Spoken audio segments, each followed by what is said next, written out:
Halo semua, selamat datang kembali di channel kami. Setelah kita membahas 3 raja pertama Roma, hari ini kita akan melompat ke masa pemerintahan raja keempat yang tidak kalah hebatnya, Ancus Marcius. Ia memerintah dari tahun 642 hingga 617 sebelum Masehi dan kontribusinya benar-benar membentuk masa depan Roma.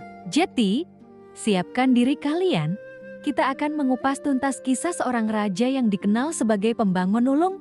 Ancus Marcius sering disebut sebagai perpaduan sempurna antara kakeknya, Numa Pompilius yang cinta damai, dan Romulus yang agresif. Kenapa begitu? Karena di satu sisi, ia sangat religius dan menghidupkan kembali banyak upacara keagamaan yang sempat terlupakan. Namun di sisi lain, ia juga seorang ahli strategi militer yang cerdas dan tidak ragu untuk berperang demi melindungi dan memperluas wilayah Roma.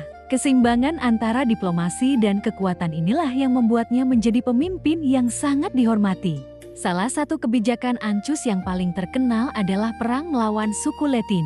Alih-alih menghancurkan kota-kota yang ia taklukkan, Ancus melakukan sesuatu yang sangat visioner. Ia memindahkan seluruh populasi dari kota-kota Latin yang ditaklukkan ke Roma dan memberi mereka tempat tinggal di Bukit Aventin. Keputusan ini secara drastis meningkatkan populasi Roma dan menciptakan kelas sosial baru yang kita kenal sebagai plebeian atau rakyat jelata. Ini adalah langkah strategis yang memperkuat Roma dengan tenaga kerja dan tentara baru. Sekarang, mari kita bicara tentang warisan terbesarnya, proyek pembangunan infrastruktur yang luar biasa. Ancus Marcius sadar betul bahwa untuk menjadi kekuatan besar, Roma butuh lebih dari sekadar tentara yang kuat. Roma butuh konektivitas dan akses ekonomi. Inilah yang mendorongnya untuk melakukan proyek-proyek monumental. Proyek pertamanya yang paling ikonik adalah pembangunan Pons Sublicius, jembatan kayu pertama yang melintasi Sungai Tiber. Coba bayangkan, sebelum ada jembatan ini, interaksi antara sisi timur dan barat sungai sangat terbatas. Dengan adanya Pons Sublicius, perdagangan menjadi lebih mudah, pergerakan pasukan menjadi lebih cepat, dan Roma secara efektif menyatukan wilayahnya. Jembatan ini bukan sekadar struktur kayu, tapi simbol penyatuan dan gerbang menuju kemakmuran.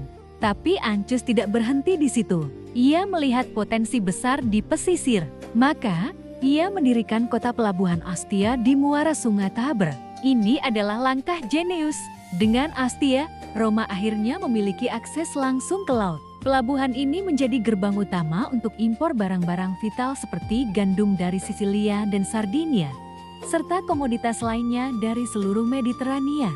Ostia juga menjadi pangkalan angkatan laut pertama Roma yang memberinya keunggulan strategis. Bisa dibilang, tanpa Ostia, kebangkitan Roma sebagai kekuatan maritim mungkin tidak akan pernah terjadi. Selain pelabuhan, Ancus juga mengamankan sumber daya alam yang krusial. Di dekat Ostia, terdapat tambak garam yang sangat berharga. Garam pada zaman itu sering disebut emas putih karena sangat penting untuk pengawetan makanan dan sebagai komoditas perdagangan. Ancus segera mengambil alih tambak garam tersebut, memberikan Roma monopoli atas sumber daya vital ini dan sumber pendapatan yang sangat besar bagi negara. Untuk melindungi kota Roma yang semakin berkembang, Ancus juga memperkuat pertahanannya. Ia membangun parit pertahanan besar yang dikenal sebagai Fossa Quiritium dan juga mendirikan benteng pertahanan di Bukit Janiculum. Bukit ini memiliki posisi strategis karena dari sana, musuh bisa dengan mudah mengawasi dan menyerang kota. Dengan membangun benteng di Janiculum, Ancus secara efektif mengamankan perbatasan barat Roma dari ancaman invasi. Jadi, apa warisan abadi dari Ancus Marcius? Ia bukan hanya seorang raja, tapi seorang visioner sejati. Ia mengerti bahwa kekuatan sebuah negara tidak hanya terletak pada militernya, tetapi pada ekonominya, infrastrukturnya, dan rakyatnya.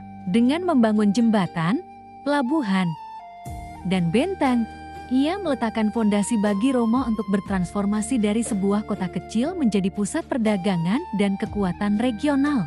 Kebijakannya yang mengintegrasikan suku-suku taklukan juga membentuk struktur sosial Roma untuk berabad-abad kemudian. Ancus Marcius adalah bukti nyata bahwa seorang pemimpin yang hebat adalah seorang pembangun, baik secara fisik maupun sosial.